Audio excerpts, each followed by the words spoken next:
Olá, boa tarde a todas, todos e todes. Eu sou a professora Keila de Faria e vou fazer primeiro a minha audiodescrição, né, para que as pessoas com deficiência visual possam se inteirar do ambiente que nós estamos. Então, eu sou uma mulher de 47 anos, branca, tenho o cabelo castanho escuro na altura dos ombros, cacheado, uso um óculos com armação azul escura, tenho os olhos castanhos claros, estou usando um batom vermelho, um brinco prateado com alguns detalhes em glitter, né? Assim, eu estou com uma blusa azul escura, acetinada, e ao fundo eu tenho algumas prateleiras com livros literários, universitários, enfim, uma variedade de livros, né? Então, nós estamos aqui, né, para um evento que é denominado a Primeira Semana das Narrativas Goianas. A Secretaria de Estado de Cultura, desde o dia 20, que na verdade foi ontem, né, realiza 2 eventos que marcam, na verdade, né, as comemorações do aniversário de Goiânia, no Centro de Cultura Marieta Teles. Então, ontem, nós tivemos a abertura da exposição fotográfica, Eu Vi Goiânia Crescer, e tivemos também uma mesa redonda, intitulada por Memórias Identitárias da Mulher na Literatura Goiana, né? E foi uma homenagem a Ada Curado, a Marieta Teles e a Rosarita Fleury. E esse evento, ele está sendo organizado pela Biblioteca Estadual Pio Vargas e pelo Museu da Imagem e do Som. E as unidades, né, que são 2 unidades da Gerência de Museus, Bibliotecas e Arquivos da Secult Goiás. Então, assim, a primeira semana das narrativas goianas, ela surge a partir da ideia de homenagear as escritoras, os escritores e os escritores goianos no mês de aniversário de Goiânia, né? Então, para dar continuidade às comemorações do aniversário de Goiânia, dentro deste evento da primeira semana das narrativas goianas, hoje nós temos uma mesa, né, que tem por título A Diversidade na Literatura Goiana. Por isso que nós inserimos o TODES, né, para trazer essa dinâmica social, né, porque diferente da primeira palestra que aconteceu ontem, que teve por objetivo de homenagear o processo histórico das mulheres na literatura goiana, a mesa de hoje, ela busca evidenciar as mudanças sociais e as novas formas de se expressar pela escrita, ou seja, dar voz a quem foi silenciado durante muitos anos, né? Então, a mesa será composta pela escritora Miriam Camilo Miriam, eu tenho mania de chamar ela de Miriam, perdão, Miriam Camelo Bezerra de Menezes, ela é uma escritora negra, pela escritora Beta Reis, que é uma pessoa trans não binária, e pelo escritor Juvenal Correia, que é uma pessoa com deficiência. E eu irei estar mediando essa mesa. Por isso que essa mesa teve por título A Diversidade na Literatura Goiana. Então, eu vou chamar os nossos convidados, né, para que vocês os conheçam, e também, ao longo, né, da nossa live, da nossa conversa, eu estarei colocando para vocês algumas mensagens no chat, e ao final, quase ao final, né, da nossa discussão, da nossa conversa, eu colocarei o link para a emissão do certificado. Pode ser que algumas pessoas, né, estejam aqui nos assistindo e queiram, né, solicitar o certificado e ele será emitido, tá? E eu espero que vocês interajam conosco, vocês comecem, né, a conversar, a discutir a literatura goiana, né? Então, cada um vai contar um pouquinho da sua história, o que motivou, né, a esse processo da escrita, as publicações que eles têm. Então, assim, a gente vai conhecer um pouco mais desses novos atores, né, esses novos escritoras, escritores e escritores que, às vezes, estão ainda no anonimato e nós queremos dar visibilidade a essas pessoas. Então, eu vou convidar agora a Miriam para se juntar a nós. Boa tarde, Miriam. Está ouvindo? Professora, estou. Vocês estão me ouvindo? Sim, estou ouvindo, sim. Eu vou convidar agora também. Pode falar, que está cortando um pouquinho a sua transmissão. Pode falar. Eu quero agradecer esse honroso convite da Secretaria Estadual de Cultura, através de você, a professora Keila, e dizer que essas ações, elas me enchem de orgulho, porque é, de fato, um reconhecimento. Quem trabalha com criação é diferente de quem, de repente, decide fazer um curso de medicina, por exemplo. A pessoa estuda, ela faz um curso de 5 anos e é médico. E é claro que existe a importância de todos os ofícios, só que esse ofício da criação é nada mais nada menos que uma vida inteira. Então, esse ato de reconhecimento, principalmente vindo via pública, ele tem uma força muito grande e eu quero agradecer por esse convite. A gente fica feliz por esse reconhecimento, porque é justamente essa a intenção da Secretaria de Cultura, trazer visibilidade e reconhecimento, né, a quem ainda, né, está no anonimato, né, e trazer essa importância da cultura, das produções culturais, das ações culturais, né, no nosso estado, né, e você é muito bem-vinda. Eu que agradeço por você ter aceitado o convite. E eu quero convidar agora também o senhor Juvenal Correia, depois eu vou estar lendo o mini currículo de cada um deles. Boa tarde, senhor Juvenal.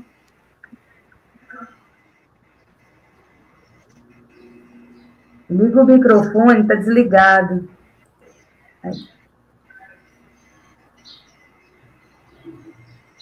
Boa tarde, professor. Já está ligado, senhor Juvenal. Prazer. Está ligado. É uma honra para mim estar presente nessa live. Sarinha. Deixa eu chamar a minha sobrinha, professora. Sarinha. Tá. O som está ligado, senhor Juvenal, está certinho. Pode falar, a gente está te ouvindo. Diz que está com coisa desligada, o microfone. Está ligado, agora está ligado, o senhor pode falar. Ah, tá. Então tá ótimo, professora, obrigado. Desculpa aí a... Fica à vontade. Eu me sinto imensamente honrado por essa oportunidade, professora. Como a professora, como a escritora, a Miriam estava falando, isso é uma coisa única que se pode fazer, né? É uma coisa única, um evento único que se pode fazer para dar um impulso àquelas pessoas que têm vontade de trabalhar com cultura, de difundir a sua mensagem, o seu trabalho, deixar o seu legado, deixar a sua escrita para o mundo que fica por aqui. Eu já estou numa idade já avançada, mas tem os mais novos que têm a possibilidade de ver aquilo que nós vamos deixar para eles.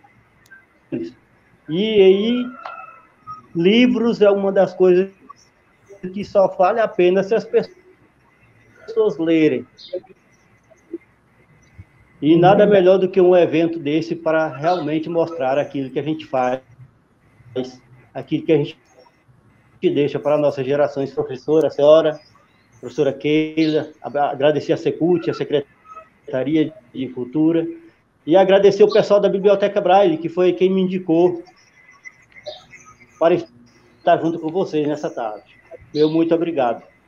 Muito bem lembrado, senhor Juvenal, é verdade, né? Um abraço para a Sheila, para a Marielle, né, que estão à frente ali da Biblioteca Braille, e quando nós solicitamos um escritor, né, goiano, com deficiência visual, então logo nos indicaram o senhor Juvenal, que para a gente foi uma honra, e está sendo uma honra. E avançado, aonde que está avançada a idade aí, meu Deus do céu? Está jovem, cheio de vida. Né? Eu vou convidar agora, gente, a Beta Reis, né, para compor a mesa, e depois eu vou estar falando um pouquinho de cada um, para que vocês conheçam, mas eles vão falar um pouco, bem mais, né, do que eu. Boa tarde, Beta. Olá, boa tarde. Eu agradeço imensamente estar aqui. Assim como a Miriam falou, eu sinto orgulho, sinto uma sensação de reconhecimento muito bacana. Keila disse sobre a visibilidade, né? Eu queria que minhas pernas confirmassem isso. A importância de ações como essas pela diversidade, né? Que eu acho que são bastante significativas, e também trazendo um pouco do que a Miriam disse, acho que às vezes o ofício da criação ele é tão diminuído, sem desmerecer nenhuma outra profissão, todas são igualmente importantes, mas nós, pessoas criadoras, às vezes somos vistas como pessoas que, enfim, tem até quem chame de vagabunda, vagabundo, né? Termos que não se aplicam, porque nós nos dedicamos aos nossos trabalhos para a gente tentar oferecer o nosso melhor. O Juvenal disse sobre ser lido, né? E aí, nesse mesmo sentido, ser lida, poder levar isso para o mundo, fazer essa troca, é uma satisfação imensa. Eu agradeço todo mundo que está envolvido aqui para isso acontecer. Boa tarde para todo o público presente também. Obrigada, gente. É isso. E é muito bom reunir vocês aqui, sabe? Assim, ter essas carinhas novas, né, na literatura goiana, para que as pessoas possam, né, conhecer de fato vocês. E eu vou ler um pouquinho, né, do mini currículo de vocês, e depois que eu ler, eu vou até compartilhar algo, que eu separei um monte de livro aqui, goiano, que eu tenho aqui em casa, para escolher algo para ler, né, as nossas convidados. Então, eu vou ler um pouquinho, então, de cada um. O seu Juvenal deve ter caído a conexão dele, né? E a gente vai esperar ele voltar, mas, enquanto isso, eu vou ler um mini currículo da Miriam, para que vocês conheçam um pouco do percurso dela, né? Então, a Miriam Camelo Bezerra de Menezes, ela é natural de Jussara, é advogada, pianista, compositora, produtora cultural e escritora. Frente à Corporação Internacional de Músicos, uma produtora de eventos direcionada exclusivamente para a música clássica, desenvolve projetos arrojados com a música clássica no coração, chá musical e cultura Brasil. Possui 2 livros publicados. E aí eu vou deixar para ela falar os livros, tá, gente? Eu não vou ler os livros, eu quero que ela mesma fale, tá bom, Miriam? E em 2018 ela recebeu um diploma de honra ao mérito da Câmara Municipal de Goiânia, pelos relevantes serviços prestados à comunidade goianiense através da música. Atualmente, ela mora em Paranã, Tocantins, onde desenvolve projetos de preservação do patrimônio histórico, material e imaterial junto à Secretaria Municipal de Educação e Cultura desta cidade. Então, assim, a gente vê que ela tem fôlego, né, gente? É muito fôlego, porque é muita coisa que a Miriam tem feito. E agora eu vou ler sobre a Beta Reis, porque o seu Juvenal não está aqui. Então, a Beta, ela colocou Beta, né, entre parênteses, MX Reis, é uma pessoa trans, não binária, escritora, poeta, artista, educadora, antropóloga, tradutora e revisora. De fato, gosta de muitas coisas e se dedica da melhor forma que pode, fascinada em geral por linguagens e trocas. Então, você está no ambiente certo hoje, né, Beta? Linguagens e trocas, que a gente está aqui justamente para isso, né? Para ter essa conversa, para tocar experiências. Temos uma musicista entre nós, além de escritora, e vocês, assim, são polivalentes, né? Não estão só como escritores, são atores em várias instâncias da cultura, né? E aí, então, eu quero compartilhar com vocês justamente isso. Eu peguei alguns livros que eu tenho, os goianos aqui, porque eu queria ler algo, quero, antes da gente começar. E aí eu peguei o da Darcy, da professora Darcy, né, da professora Darcy França Denov, e peguei um livro recente lá da editora Negra Lilu, que eu gosto muito desse livro, que é O Olhar Inaudível. Tem muitos contos bacanas aqui, né? Mas os contos são um pouco longos.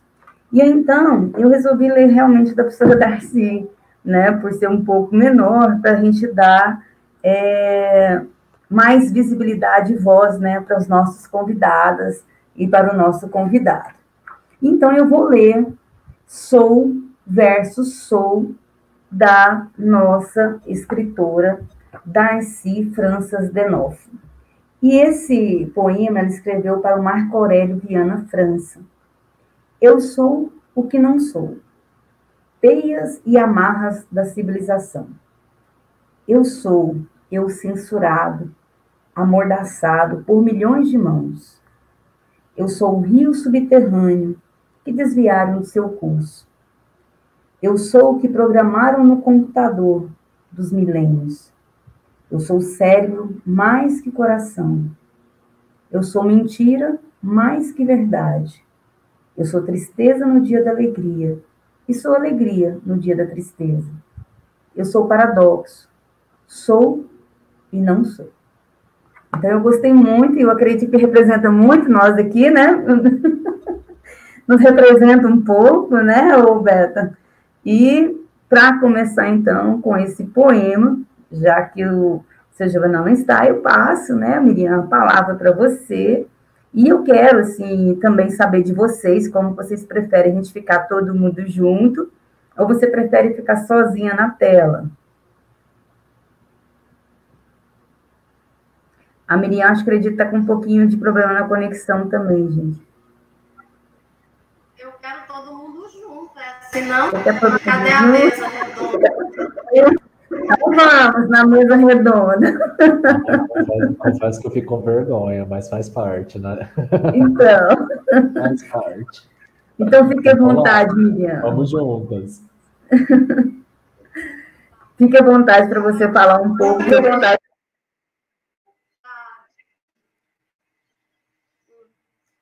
Muito de falar, sabe? Mas eu tenho o maior orgulho de dividir a mesa com você, Bela. Eu conheço o seu trabalho assim, de longe, eu acompanho, eu tenho uma atenção especial a essas expressões, sabe? E então eu tenho muito orgulho de dividir a mesa com vocês. E quero também agradecer a indicação da Denise Fleury, aproveitar e convidá-los, que ela vai participar da mesa das independentes depois de amanhã, né? Não é depois de amanhã, às 9 horas da manhã. E fazer esse convite para vocês. Bem, quando eu fui convidada para falar com uma mulher negra e alguém que escreve, isso me tocou de um jeito muito especial. É uma questão que eu tenho já faz algum tempo. Ser negra, para mim, é uma descoberta. É uma descoberta. Eu descobri que eu era não nasci. Isso tem consequências nas coisas, teve consequências nas coisas que eu faço na minha vida. Então, por exemplo, vou só dar um pouquinho da minha história para vocês. Fatma Badish, que é uma escritora nigeriana, uma das maiores vozes da atualidade, que ela fala assim, ela tem uma fala que foi transformada em livro, que chama Perigo de uma História Única, e que ela diz o seguinte, que o problema da história única não é que ela seja mentira, é que ela só cria uma verdade.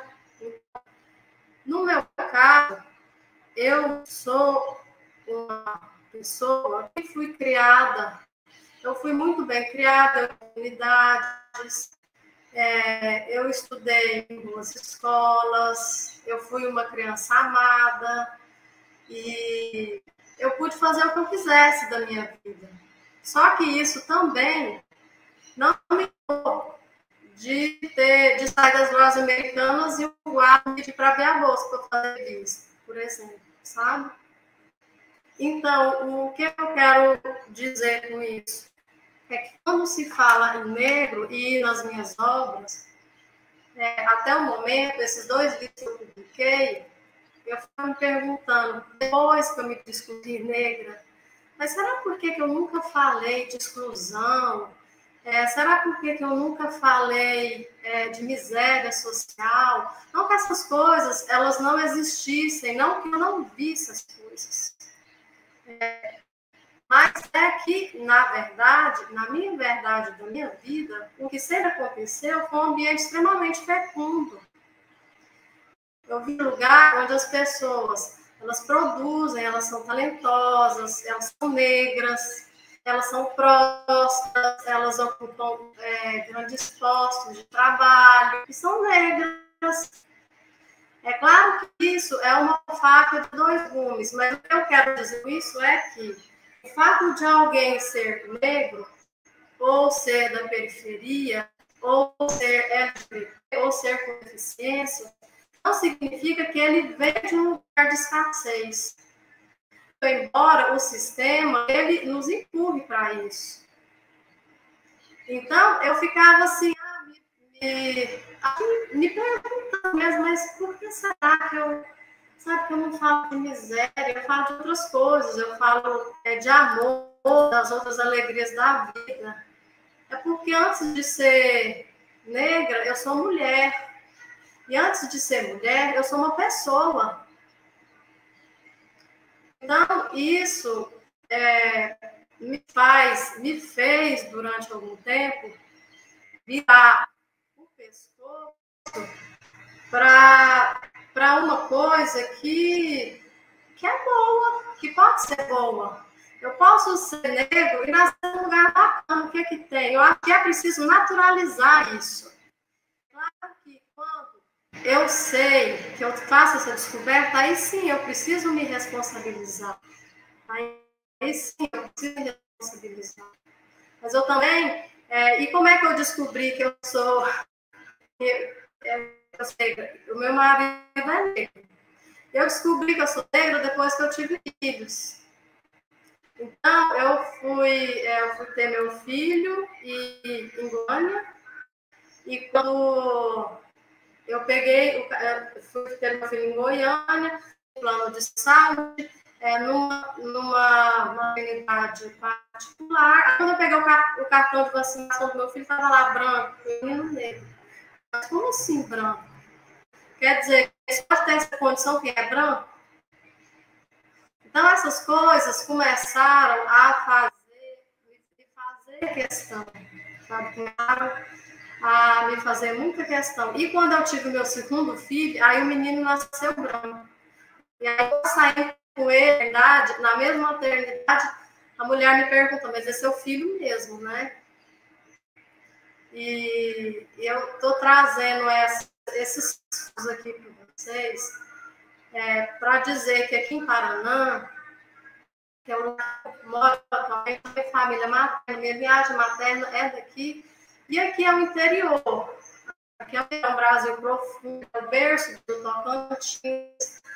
Somos 87% de negros no último censo do IBGE, e que também aqui as pessoas, aqui é um lugar extremamente fecundo, as pessoas são talentosas, as pessoas estudam, aqui é um centro encadeador de ideias, e muita gente vai inclusive aí para Goiás, assim como eu fui.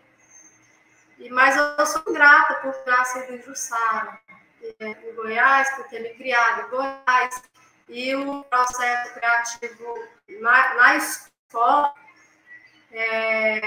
eu sempre gostei muito de ler, sempre gostei muito de escrever. Quando eu fazia faculdade de Direito, eu ficava lá fazendo um monte de... Até um colega meu falou assim, mas Miriam, eu posso pegar um pedaço desse poema que escrevi? Pode.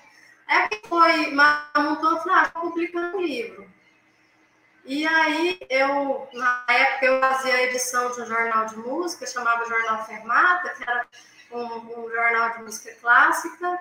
Fui lá na Gráfica Bandeirante, uma gráfica antiga, que tem em Goiânia, com o Anselmo. Falei, Anselmo, fazer um negócio, estou precisando publicar esse livro. Uma aluna minha pegou o livro e fez a edição todinha do livro, tirou uma foto que tinha um jardim lá em casa, colocou lá de capa e convidei um monte de gente que eu conhecia. Falei, olha, mas eu não tenho dinheiro, nós vamos fazer o seguinte, eu vou publicar o livro e eu te pago, tá? Beleza, foi assim, na confiança. Aí eu falei, mas você vai comprar o livro. Aí ele falou assim, não sei se eu vou não, mas aí no final ele... Aí eu organizei da seguinte forma, convidei muita gente que eu conhecia, muita gente. E convidei alguns alunos meus, na época eu dava aula de piano, os meus 2 irmãos, e aí cada um falava um poema e tocava uma música no piano. Aí quando até o próprio Anselmo foi lá e ainda comprou um livro também. Quando terminou o lançamento do livro, eu já tinha o dinheiro de pagar, eu paguei ele. E foi assim, o meu primeiro livro, foi uma publicação independente mesmo, sabe? O nome do livro chamado Poemas Tropicais. Eu só escrevo poemas. Eu não consigo escrever outra coisa. Talvez porque eu estudo pouco, talvez porque é a minha incapacidade mesmo. Eu vou escrever um conto, esse é um poema. Vou escrever um conto, esse é um poema. Não, então meu negócio é escrever poema. Pronto. Aí agora eu decidi que vou me dedicar a isso. O meu segundo livro, chamado Garaturas Poéticas, e esse livro foi publicado em 2009. Eu vou mostrar aqui para vocês. Deixa eu ver se dá para ver aqui. Tá muito minha. Tá embaçada, a câmera não tá boa. Tá, a imagem não tá boa, né? Eu vou ver se eu consigo uma imagem na internet aqui e a gente mostra, tá? Tá bom. Mas ele foi publicado na coleção Proverso. A última que teve, o seu Antônio, ele era vivo, o seu Antônio Landakelps. E eu mandei, o livro passou, e aí está aqui publicado. Tenho muita gratidão por esse livro, e muito orgulho também, porque o São Antônio é vivo, foi o último grande evento, né, que ele fez, com as capas de telas do Frei Confalone. E os meus poemas, eles falam das grandes, pequenas alegrias da vida, eles falam beleza, mas eu sei que o próximo ele já vai ser diferente. Eu sei que o próximo ele vai ter esse peso da responsabilidade de se saber negra, sabe? Ele vai ter isso. E aí eu posso ler um poema para vocês? Eu vou... Por favor. Mas ainda tem uma perguntinha para você lembra, né? Das garaturas? Então, garatuja, a minha avó, a mãe da minha mãe, ela falava muito essa palavra garatuja, né? De rabisco, de uma coisa assim que está pensando, que está mal feita. E aí, quando eu peguei, fiz a compilação tanto de poema que tinha, eu vi que, na verdade, eu precisava... Eu estava começando, sabe? Eu acho que eu estou começando esse negócio de escrever. Eu estou começando, então eu acho que isso daqui é muito mais esboço do que pode ser, do que aquilo que realmente é, apesar de ser. Entende? Então, quando eu coloquei Garatujas Poéticas, uma coisa que me faz muito uma grande na minha vida foi a maternidade, que eu demorei a casar, demorei a ter filho, eu completei 43 anos, E aí o meu filho agora, mais velho, vai fazer 5 anos no ano que vem. Mas quando eu descobri que eu estava grávida, eu vi que tinha um menino. Eu vi que era um menino. E aí eu vi aquele menino preto, ruborizado no sol, sabe? Assim, um olho bem grande, preto, brilhando. E eu falei assim... E aí eu vi ele segurando uma pipa. Empinando uma pipa. Aí eu fiz esse poema para ele quando eu descobri que ele era meu filho. É isso. E eu vou ler para vocês aqui. O poema chama A Pipa. O vento lambe a pipa que surfa no ar pelas mãos do menino. Mergulha no céu em lampejos de beleza. Joga beijos para as nuvens, o sorriso do menino. Abraça o carretel, valseia entre os dedos. O sonho é o limite para a linha em seu caminho. A cor do mar aqui é azul carinho. É isso.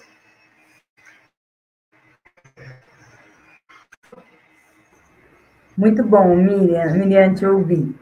E eu vou deixar vocês todos falarem primeiro, depois a gente faz alguns comentários, tá? A conversa aqui, ela é interativa entre nós, né? E aí eu quero saber se o senhor Juvenal quer falar primeiro ou a Beta. Estava programado para ser a Beta, mas aí vocês ficam à vontade, eu deixei para que vocês escolham. Eu posso falar.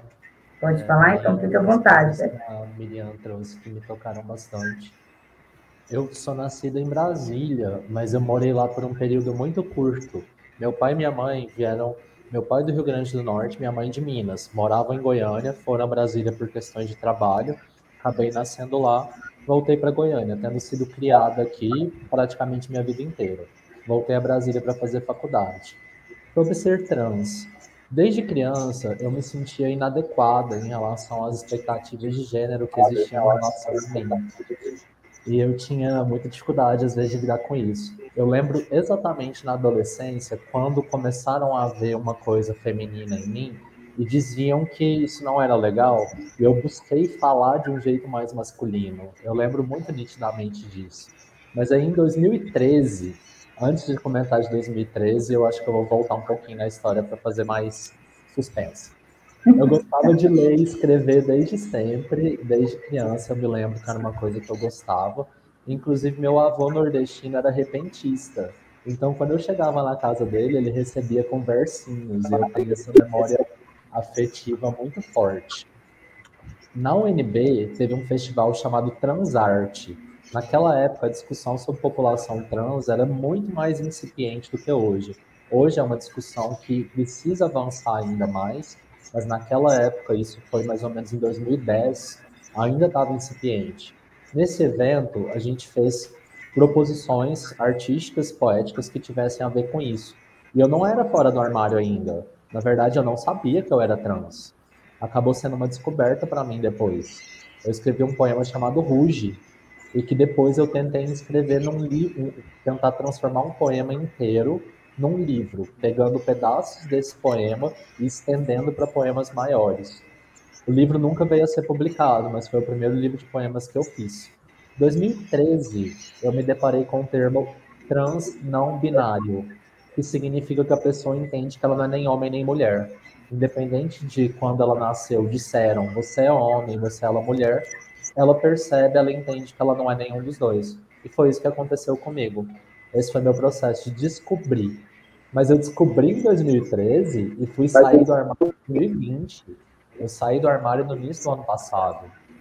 Antes disso, eu já tinha publicado zines, eu já tinha publicado na coletânea da Lega Nilu de poesia sobre gostar menos, usando o nome que eu escrevia antes, que era Roberto Reis, que eu não tenho problema com o nome que eu tinha, mas meu nome hoje é Beta. Então eu tive esses poemas na coletânea da Lega Nilu, eu tive zines publicados, e quando foi para lançar o primeiro livro, chamado 17, que saiu inclusive pela lei de incentivo municipal, eu pensei assim, poxa, eu não quero continuar fingindo que eu sou uma pessoa que eu não sou. Eu não sou Roberto, sabe? E aí essa decisão do livro ser publicado com o nome que eu resolvi assumir, que é Beta, que tem a ver com o apelido que eu tinha de fato. Então, eu tenho esse livro publicado, que é o 17, que eu vou selecionar um poema dele para ler, que é um poema que eu acho que toca um pouco mais nessa questão de ser trans. Como a Miriam falou, acho que não é necessariamente uma questão de tratar apenas disso nas nossas poéticas, e tem a ver com os momentos que a gente vivencia. O próximo livro que eu quero publicar é um livro que tem muito a ver com o fato de eu ser trans, se chama Vestes, e eu tenho até hoje 2 livros publicados. Um é o 17, o outro é o Lobo Bobo. O Lobo Bobo, ele é um livro que foi publicado pela Aldir Blanc. Os 2 saíram no mesmo ano. Um em fevereiro, o outro saiu em abril. E na Aldir Blanc havia a opção de fazer um livro digital. Então, eu vou tentar ver se dá para ver pelo menos a capa dele mostrando aqui na câmera. Essa é a capinha dele. Esse é o Lobo Bobo, que já tematiza um pouco mais dessas questões, porque elas já estavam muito mais candentes para mim, muito mais explosivas. Porque se colocar no mundo como uma pessoa trans, igual eu passei a fazer, trouxe toda uma miríade de experiências positivas e negativas que antes eu não imaginaria.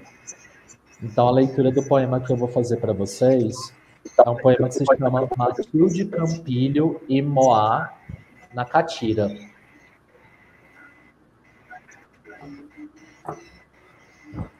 Não sabendo se sou planta ou azulejo ou lua, ou se planto bananas e dou ao vencedor, nunca eu, ou se planto bananeiras e dou-me a dar bananas.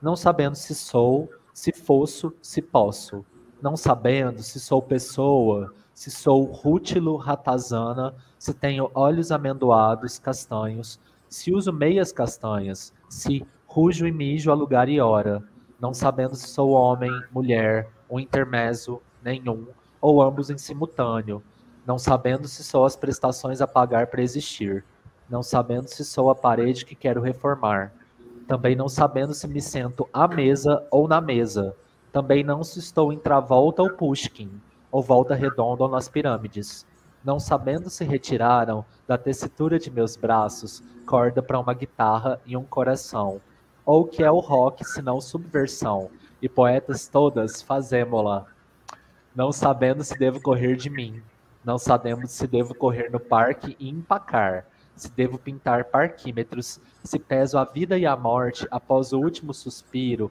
para ver falir a lenda dos 7 gramas, não sabendo o meu próprio peso, não sabendo as minhas horas, mas danço nas criptas, pois cada palavra já é morta, e as tiro para o baile, não sabendo se sou Matilde Campilho.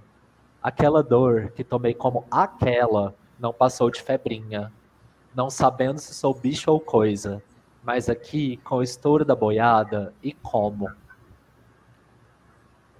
Então é Muito isso. bom. Poeminha meu e um pouquinho sobre mim. Obrigada. Eu que agradeço, Beta, por a gente conhecer um pouquinho de você, né, por você compartilhar conosco, né, toda essa sua transição e a sua trajetória, né, também descrita.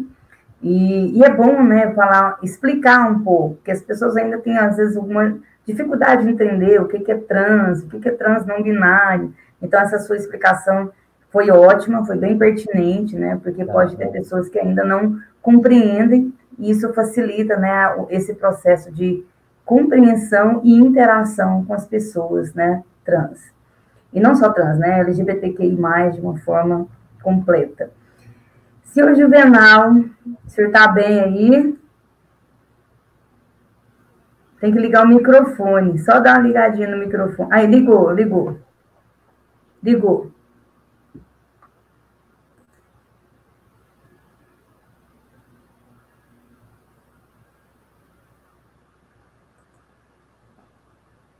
Pode falar, senhor Juvenal.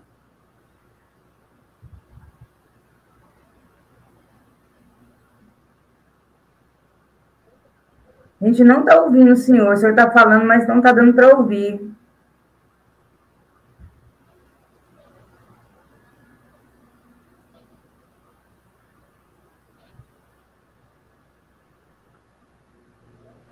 Gente, o seu Juvenal não estava aqui, porque ele tinha caído a conexão dele. Então, o Juvenal Alves Correia, ele é escritor, poeta, e ele colocou que é aposentado, ele mora em Senador Canedo, e ele possui baixa visão, né? E o seu Juvenal acho que está com algum probleminha no áudio. Pode falar, seu Juvenal, vê se a gente consegue ouvir.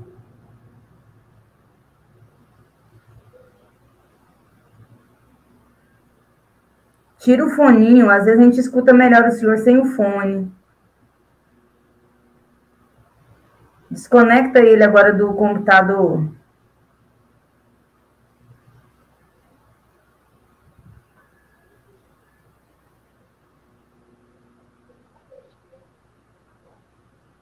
Isso, vamos ver se dá certo agora.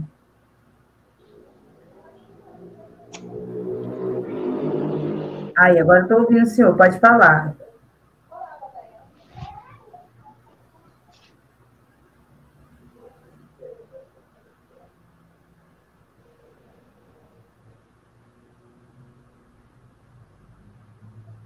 Tira o fone do computador, que eu acho que deve ser o foninho, não?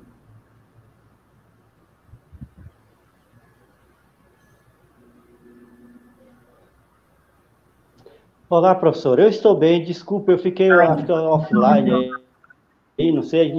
Mas voltou, tá bom. O importante é que o senhor voltou. Eu não estou fazendo nada. Meu computador, meu celularzinho está quietinho no lugar. E ele entrou. Não fui eu, né? Fala assim, não fui eu. Escuro, e eu pensei que não estava ninguém mais online. Não, nós estamos aqui esperando o senhor para falar. Professora, eu sou goiano, nasci no Goiás, só que no lugar onde eu nasci, hoje é Tocantins. Eu não sei porquê. Está me ouvindo? Estou, pode continuar falando. Se eu parar de ouvir, eu aviso o senhor. Não estou conseguindo, professora. Não, eu estou te ouvindo, seu Juvenal, pode falar.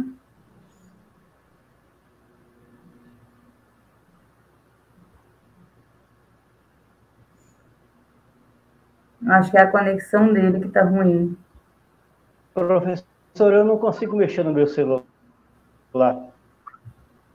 Mas a gente está te ouvindo. Às vezes agora? corta, mas é a conexão. O senhor pode ficar quietinho e falar que está dando certo. Está me ouvindo, professora? Estou. E nós estamos ouvindo o senhor.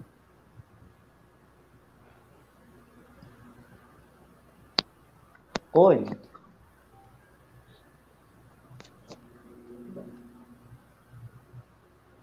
Eu estou usando um celular.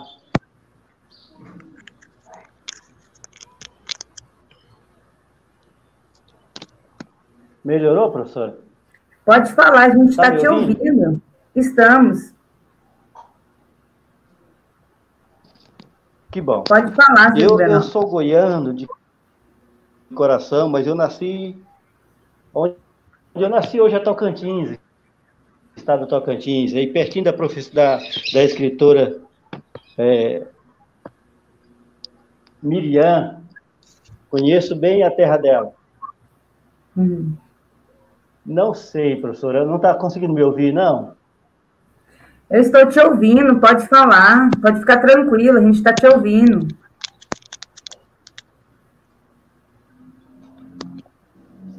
Melhor. Bom, que bom.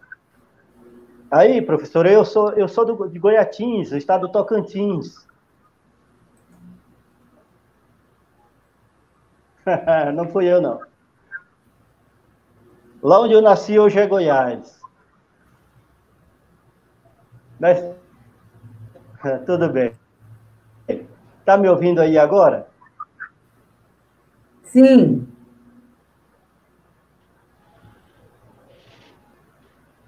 Que bom. Está conseguindo me ouvir, professora?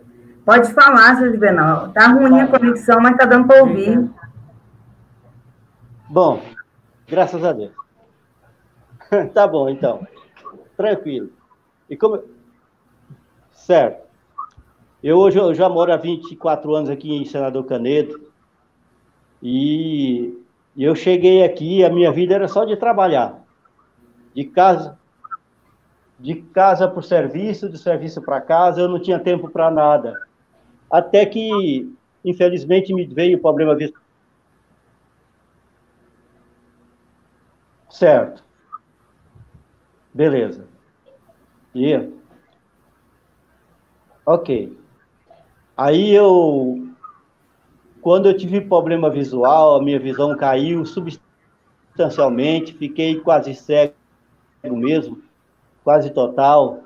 Aí eu fui procurar a DVEG até para conseguir a carteirinha de passe livre, aquela de ônibus local aqui. Através da DVEG, eu fiquei sabendo do SEAD, Centro Estadual de Apoio ao Deficiente, e sim, eu estou falando. Está conseguindo me ouvir? Eu estou falando aqui. Que bom. Aí, através do centro de apoio, eu voltei para a escola, em 2009. Depois de 27 anos fora da sala de aula, eu voltei para a escola. Aí fiz o ensino fundamental e o ensino médio, pela graça de Deus. Só que, quando eu estava na metade desse ensino médio, que eu estava começando a estudar, me veio vontade de escrever. E eu estou falando aqui também. Aí, professor, eu passei a escrever a partir do colégio. Deu vontade de escrever coisas, escrever em poesia, passei a escrever versos, passei a escrever um livro de história, da época que eu era menino, desde a minha infância. E aí, para minha alegria, em 2011 foi publicado o meu primeiro livro. Ora, justamente esse livro aqui, ó, não sei se dá para ver. Memórias de uma Criança. Nesse livro aqui, ele conta histórias da época da minha infância, histórias reais, que se passaram quando eu era... Tá, eu estou continuando aqui. E eu escrevi esse livro contando histórias da época da minha infância. Teve uma aceitação muito boa. Eu fiz ele foi publicado através do programa Goiânia em Prosa e Verso. A editora Kelps também me ajudou muito. Em 2014, foi publicado esse livro, esse livretinho aqui, ó, Marca da Escravidão.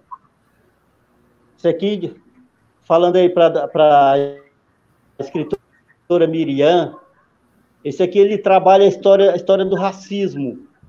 Ele vem falar a história da escravidão no Brasil, mas ele fala especificamente do racismo. O porquê do racismo? Por que as pessoas são racistas hoje em dia? E assim por diante, eu venho trabalhando com o tempo, fui escrevendo, cada uma vez escrevendo mais um livro, mais um, e eu fui juntando muitos livros. Em 2011, 2018, foi publicado esse outro livro meu aqui. Aqui. Esse aqui é a nossa própria história, mas relacionada ao povo indígena. As Lágrimas do Índio. Ela é uma reflexão para a gente saber o que nós fizemos com nossos indígenas, para onde foi todo esse povo, por que acabamos com eles, por que não existe mais índios em Goiás? E no resto do Brasil, a maioria deles sumiram, desapareceram. De quase 5 a 10 milhões de índios que nós tínhamos no Brasil na época do descobrimento, esse pessoal desapareceu todos. E então esse livro é uma reflexão, ele conta uma história muito bonita que leva-nos a pensar na extinção dos índios no nosso Brasil. Mas eu tenho muitas dezenas de outros livros escritos. Só estava guardado comigo. E eu não sabia se eu ia ter possibilidade de publicar tantos poemas, tantas cordéis.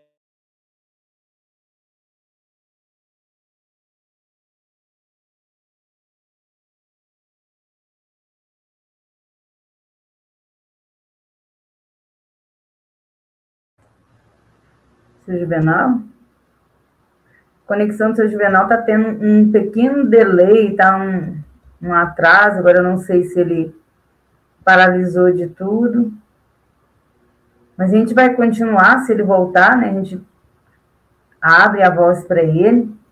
Mas, assim, eu quero, antes de mais nada, enquanto o seu Juvenal organiza a questão da internet, né? O sinal, não sei se é o sinal, alguma coisa assim, agradecer as pessoas que estão no chat, comentando, que estão conosco, né? Que passaram para dar um oi, né? Então, Lívia, Elenir, Terezinha, Camila, Tatiane, Jonas, Vitória Regis, estão tantas, né? Tantas pessoas que pelo menos passaram, estiveram aqui com a gente, estão nos assistindo e dizendo, né, dessa importância. A Cíntia faz um pequeno comentário, né? Que honra, né? Estar participando dessa live. E ela já nos acompanha de um outro trabalho que eu tenho, de um projeto de extensão também, aqui na UFG, e a gente sempre traz essas temáticas, né, sobre inclusão, sobre diversidade, e agora, né, ali dentro da Secretaria de Cultura, trabalhando na coordenação de ações culturais, ali junto com as bibliotecas, né, Biblioteca Braille, Biblioteca Pio Vargas e a Gibiteca. E, então, a gente tentando também inserir essas temáticas, por isso que nessa primeira semana das narrativas goianas inserimos, né, temáticas que eu acredito na importância dessa visibilidade, né, e a gente vai tentar, né, trabalhar, somar ali junto com a equipe que já está à frente das bibliotecas, né, na promoção dessas ações culturais, e a gente precisa, né, desses atores, né, que são essas escritoras, esses escritores que estão aqui conosco, que fazem parte, né, que desenham, né, essa história, porque essa história é desenhada por vocês, né, e quando a Miriam me falou que ela tinha um livro chamado Garatuchas, eu falei para ela que eu queria saber o porquê, né, de Garatuchas, né, porque a gente sempre quando fala Garatuchas, fala aqueles rabiscos, né, de criança, aquelas letras mal formadas, né, e como ela mesma contou, né, a gente sempre tem a ideia daquilo de Garatuchas, né? E achei bem interessante o sentido figurado que ela colocou, né? No simbólico nesse título, que traz justamente isso, né? Como era algo principiante, né? O início, né? Desse novo curso da vida dela na questão da escrita, né? De como escritora, ela linka isso como Garatucha. Então, eu achei muito apropriado. E ela lembrou bem também do seu Antônio, que foi um ícone, né, na produção da literatura goiana aqui, que era o proprietário da editora Kelps, né, aqui que nós temos até hoje, né, eu acredito que o Leandro, né, que o filho dele deve estar à frente dos negócios agora, e contribuiu muito para a produção de livros, a impressão dos livros impressos, né, na literatura goiana, que muitos autores independentes recorriam ao seu Antônio, né, para imprimir as suas obras e tentar, né, disseminar, e como o senhor Juvenal mesmo falou, a gente quer escrever para que quando não estivermos mais aqui, né, as pessoas possam nos conhecer por meio das nossas vozes escritas, né, então eu achei isso bem, bem bacana. Então, é muito bom, né, poder partilhar, conhecer a história de vocês, igual conhecer a história da Beta, e conhecer esse processo histórico também, desse reconhecimento.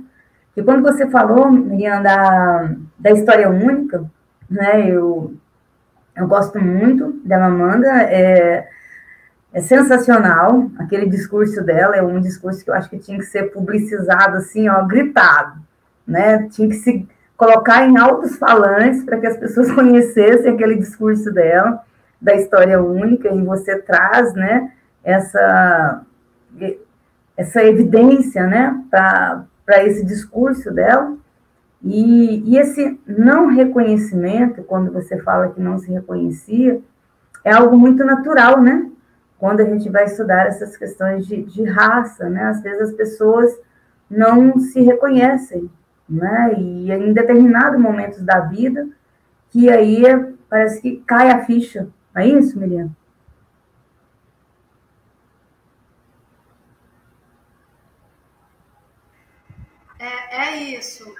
É isso, professora Keila. E também é exatamente isso que também me fez sair do lugar de onde eu estava, que é Goiânia, e voltar para Paraná, porque aqui tem muito a ser feito em relação à população negra, em relação a políticas públicas, oportunidades, geração de renda, oportunizar talentos, números. Claro que isso é uma grande responsabilidade. Se cada um de nós tem na mão a oportunidade de fazer alguma coisa, isso tem que ser feito. E hoje, desenvolvendo projetos com a prefeitura aqui de Paraná, eu vejo o peso da mão do Estado. Quanto isso pesa? Sabe? Isso pode ser feito, isso não pode ser feito, isso muda tudo. Não é assim para uma pessoa, são para milhares de pessoas. E é uma grande responsabilidade, assim, descobrir-se, né? Principalmente ter possibilidade de fazer alguma coisa. Assim, todo mundo pode fazer alguma coisa, porque todo mundo pode. Essa oportunidade nos é dada a todos. Mas estando dentro de um órgão público, tendo a oportunidade de fazer mesmo, de fazer ações afirmativas, que é uma de extrema importância, que é muito diferente da assistência social de ação afirmativa, né? Isso, eu acho que essa diferença, ela tem que ser muito marcada. A assistência social, ela é diferente da ação afirmativa, porque a ação afirmativa, ela faz o sujeito se tornar sujeito. Assistência não, assistência, o que ela faz? Ela apassiva. Ela faz um apassivamento. A ação afirmativa, não. Então, e a cultura, principalmente trabalhando com cultura, nós sempre corremos o risco de sermos marginalizados, de sermos taxados de coisas que não necessariamente nós somos. Mas, por outro lado, essa coisa da marginalidade, ela também aponta para um atravessamento. Então, é sempre um lugar muito arriscado. E era isso, por hora, por enquanto. Você quer comentar, Beto, a respeito do que a gente está comentando, da história única e de tudo, contexto? Olha, eu fico muito tocado pela fala da Miriam, de saber dessa atuação. Penso nas várias atuações nos vários setores que precisam ser mobilizados e como a cultura é uma chave fundamental para isso tudo. Mas não essa cultura dessa forma que parece que a gente só vai ler as mesmas autorias, as autorias mais clássicas, que geralmente vão ser homens, vão ser brancos, vão ser heterossexuais, sabe? Conseguir além disso e atingir populações negras, populações trans, LGBTQIA+, em geral, atingir população de rua, atingir a saúde mental. Então, realmente, acho que uma necessidade de uma intersetorialidade, sabe? Tem um projeto aqui em Goiânia que é o Prepara Trans, que eu acho que é muito interessante, que uma colega minha, a Gustava, que ela trazia muito como que para as redações a gente podia pensar que as nossas referências podiam ser mais múltiplas. Então não é só aquela questão de citar aquele grande pensador francês, não querendo diminuir os pensadores franceses, acho que eles têm contribuições bastante interessantes, mas é poder citar, por exemplo, não vou saber pronunciar corretamente, mas a Chimamanda, com o discurso que mencionamos, que coloquei aqui a referência do título, quem quiser buscar pode copiar e colocar no YouTube, que vai acabar conseguindo achar, porque realmente são muitas vozes, né?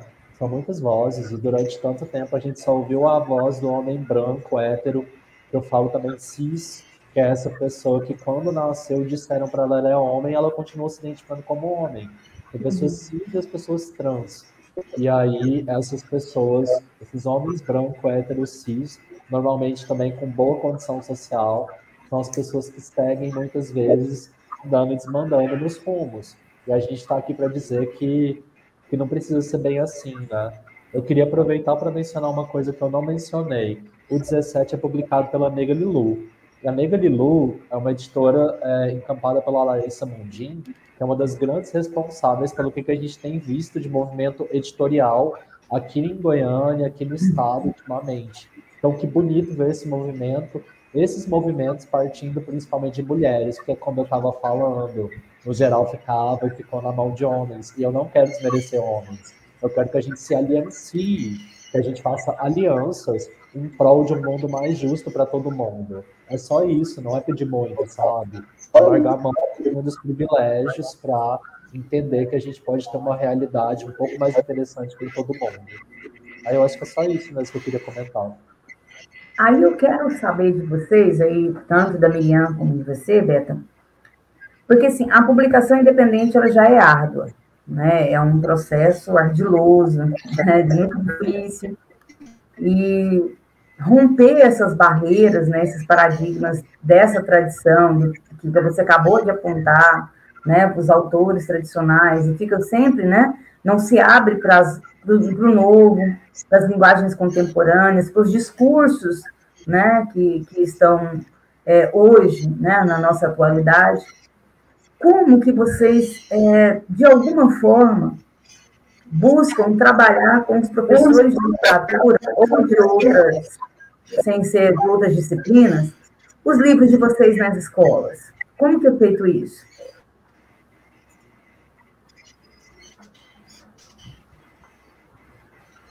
Eu não entendi o finalzinho da pergunta, mas pode responder, Beto, primeiro. É assim, pode falar, Beta, pode falar. Ela perguntou para a gente como a gente tem conseguido trabalhar os nossos livros, a nossa literatura dentro de escolas, como que a gente tem conseguido fazer esse diálogo. Então eu vou fazer um comentário um pouco da minha parte. Eu tenho uma inserção no CEPAI como voluntária. Isso abriu algumas portas para mim.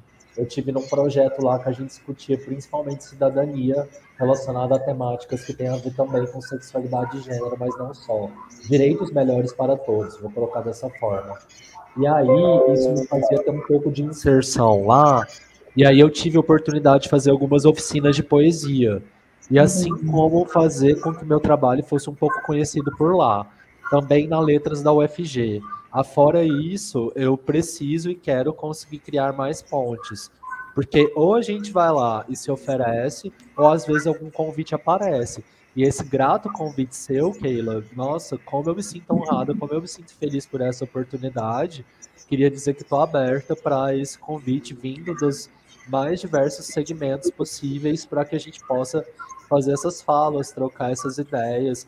Quem tiver perguntas e quiser colocar no chat ou comentário também, né, para a gente trocar mesmo. Porque é pela comunicação, né? Muito da nossa arma, não vou dizer que é a única, não, mas muitas das nossas armas passam mesmo pela comunicação. E aí, acho que é isso que eu tenho para comentar mesmo. Miriam, você quer que repete a pergunta ou você compreendeu o que a Beta falou? Como é que nós estamos fazendo para divulgar o trabalho nas escolas, é isso, né? Isso, divulgar o seu trabalho. Assim, olha, quando eu publiquei o meu primeiro livro, o que eu fiz foi lá em Sara, eu acredito que tenha pelo menos 500 casas que tem o meu livro, sabe?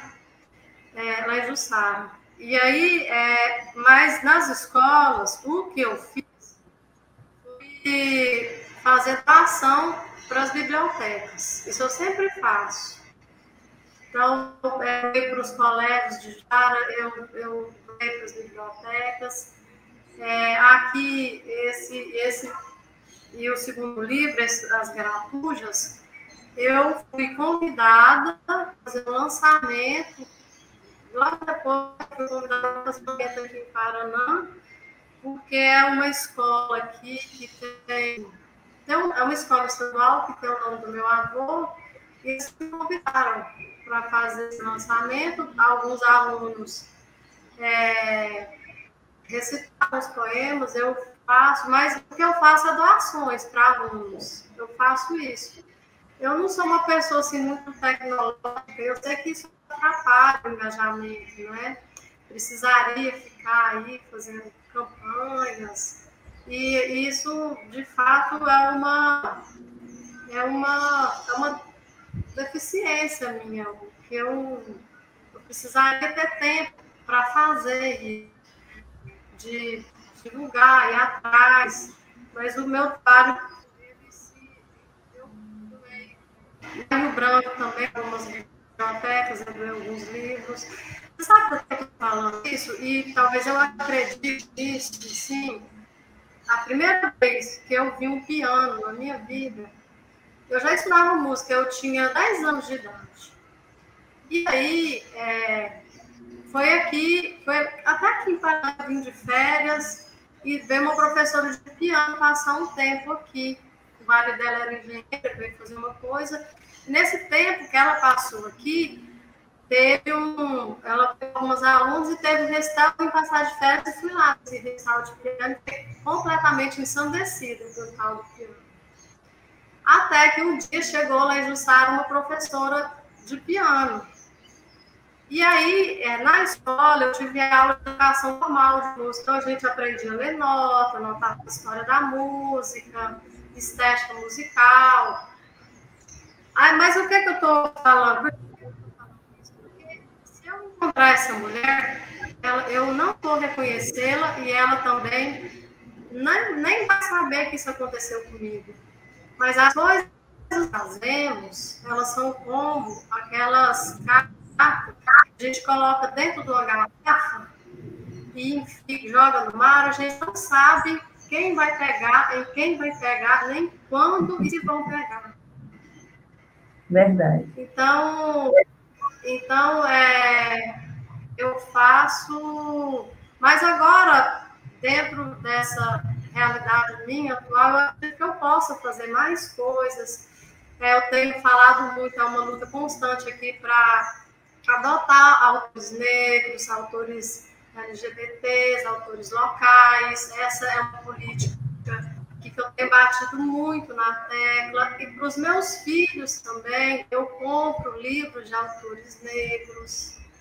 Eu tenho esse cuidado, sabe? Então é isso, a gente nunca sabe onde isso vai dar. Mas eu acho que se pegar, de repente, esse um pode fazer muita coisa.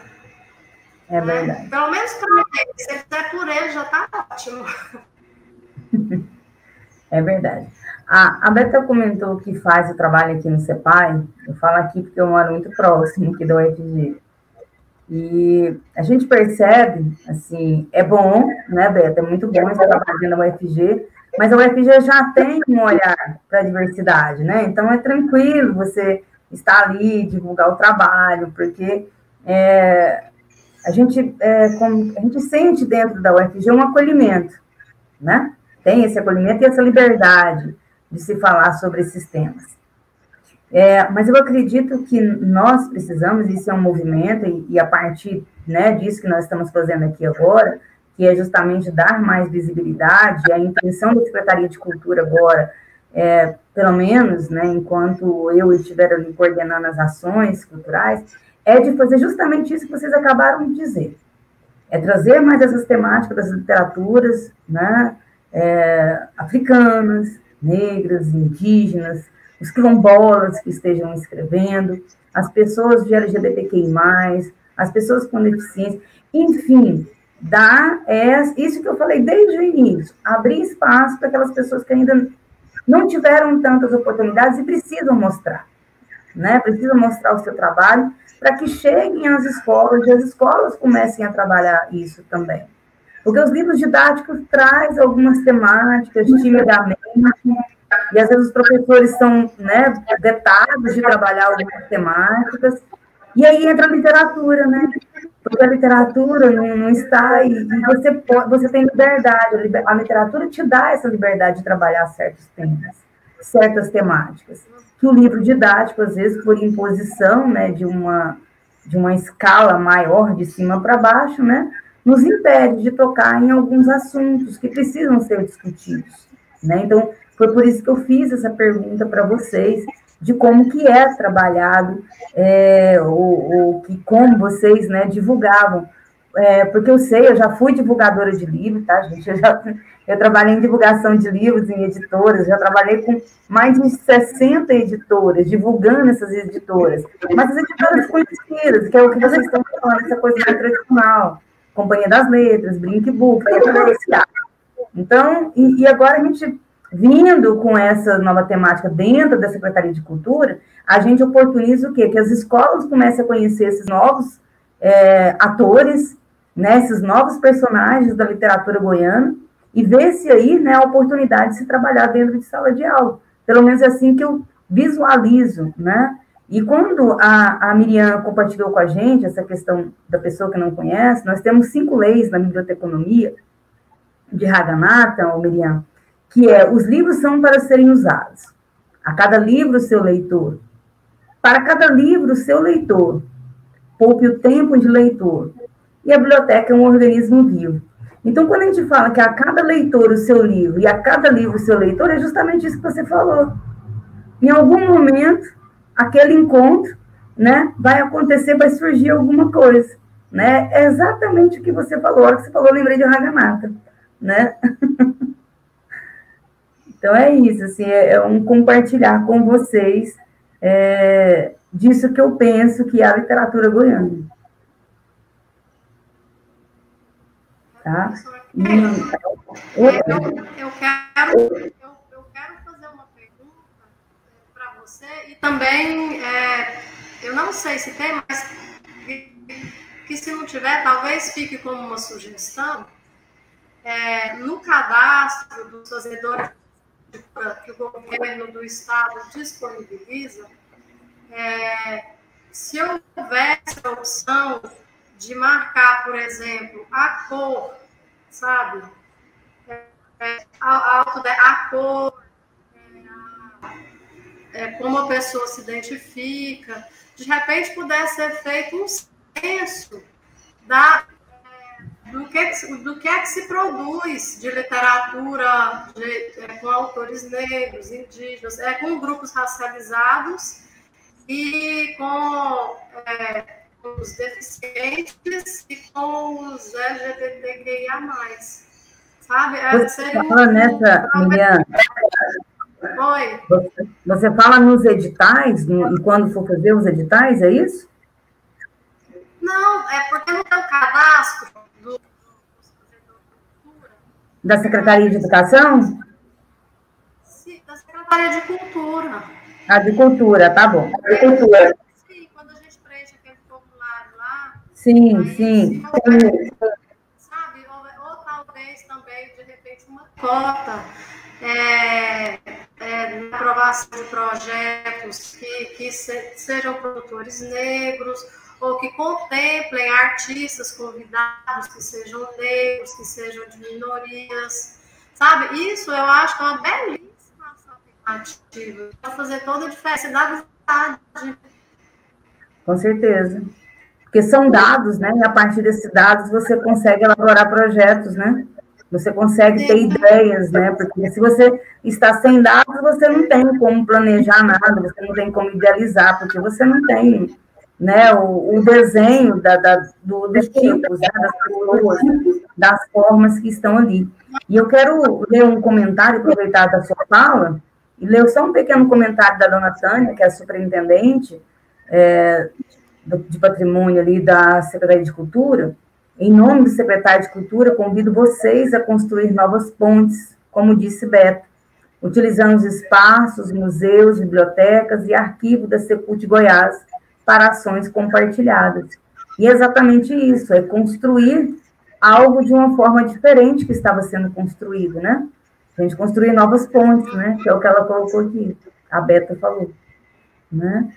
E aí, Miriam, eu vou repassar isso sim, inclusive, que é para a dona Tânia, né? E como região, e ela vai repassar para o secretário, e como possibilidade de levantar dados para novos projetos, para desenhar o perfil, né? Dos escritores, das escritoras, e daí os editais ter um formato, né? Característico desses dados. E eu acho importante essa sua sugestão. Quer falar, Beta? Não, fiquei encantada com a sugestão da Miriam, porque realmente são com esses dados que a gente pode qualificar, de fato, o tipo de ação que a gente pode tomar, né, para atender essas demandas sociais. Então, eu me sinto contemplada e encantada mesmo. Sensacional. A Miriam, pela experiência, né, de lidar com os projetos culturais, e agora ela está no município, né, de Tocantins, à frente justamente disso, né, de elaborar ações e projetos culturais para essa comunidade, que você falou que a maioria é quilombola, não foi, Miriam? Sim. Então, é um grande desafio. Aqui nós somos vizinhos de Cavalcante. É atrás da serra. Então né? Porque é a tal comunidade. Eu conheço Cavalcante, eu conheço. A cidade que você está, eu não conheço.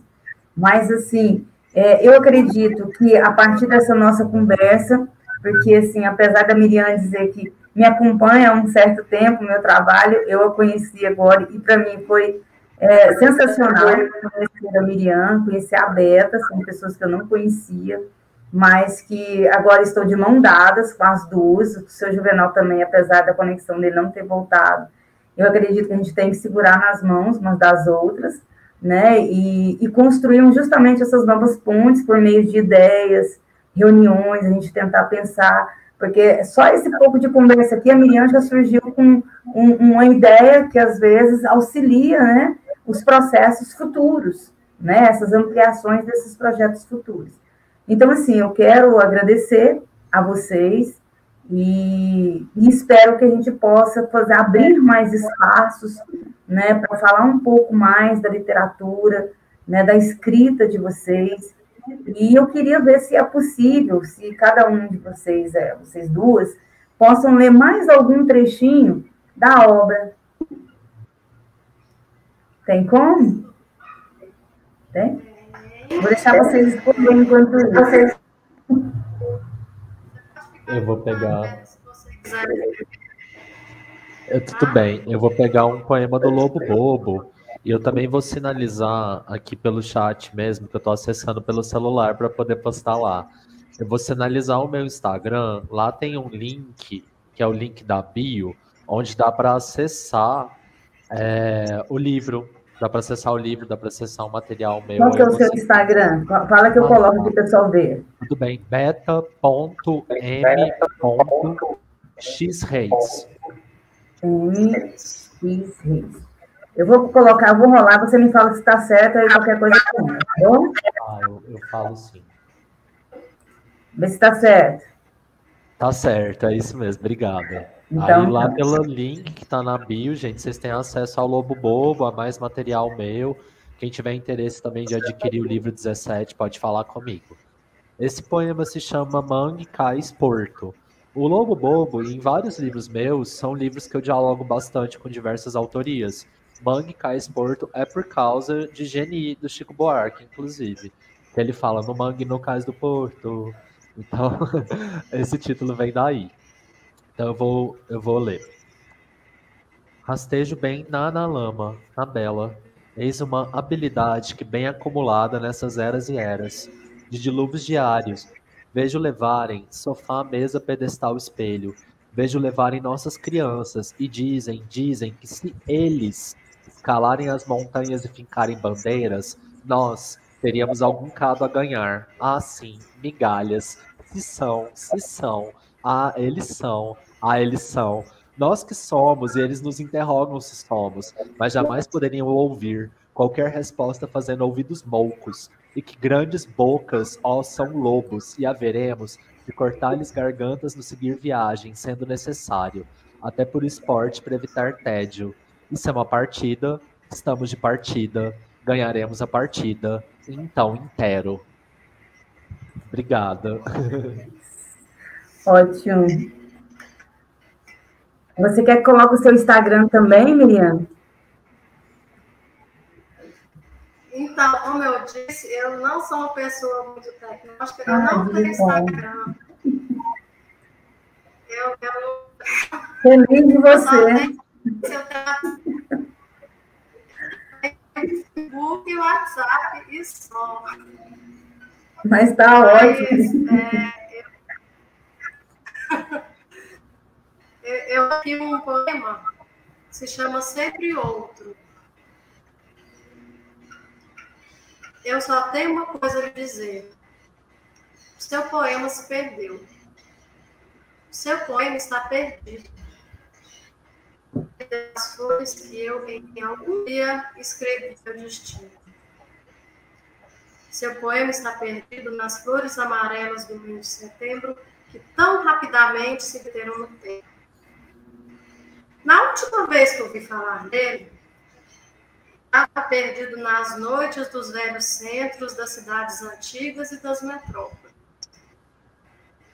Seu poema está perdido nos segredos dos confessionários, nas mãos dos santos que guardam nos oratórios os desejos das pessoas, nas patas dos camelos que acompanham os beduínos pelos desertos, nos ponteiros dos olhos do mundo inteiro. Seu poema está completamente perdido, porque você, quando vai, deixa muito de você e leva de mim. Porque com você, meu desejo é de verso e a minha fome é de poesia. Certa vez fui, se tivesse se perdido, como se perdem as mãos nos corpos que se amam. O poema se perdeu nas músicas que enternecem os corações e nos terremotos que estremecem os chãos. Preciso amar a ciência de contar que também encontrei vestígios dessa perda em nossos fios de cabelo e na tinta indecisa de nossas canetas. Tudo isso que nos resta é nos procurar e a se perder. Finalzinho deu para ouvir, mas foi ótimo. Muito obrigada. E eu quero também... Hã? O que nos resta é nos procurarmos com o poema a se perder. Muito bom. Parabéns, Miriam. Muito bom, sabe? Assim, eu estou muito, muito feliz mesmo. E fico muito triste só pelo seu Juvenal, que eu gostaria muito que ele tivesse participado, que ele ia ler um cordel para gente. Mas, assim, a internet, ela é maravilhosa, mas a gente ainda tem os percalços de conexões, que em alguns lugares não são tão bons assim, né? Mas a gente vai caminhando, que as coisas vão evoluindo e a gente vai melhorar cada dia mais. E eu quero ler um poema daquele livro que eu falei para vocês, O Olhar Inaudível, de edição da Nega Lilu, né? É uma seleção, vários autores, e de contos e crônicas, e eu quero ler Menina Moça, do Lucas Pereira. Eu acho ele integrante, bem integrante. A pequena Lelê era a filha, Cecília era a mãe, e Ed, bem, Ed não era o pai. A mãe trabalhava fora o dia todo.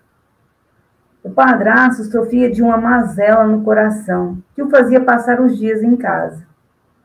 Sempre que alguém elogiava a beleza da menina, Ed enunciava de prontidão: Lelê já é uma moça, não é, filhinha? Terminou.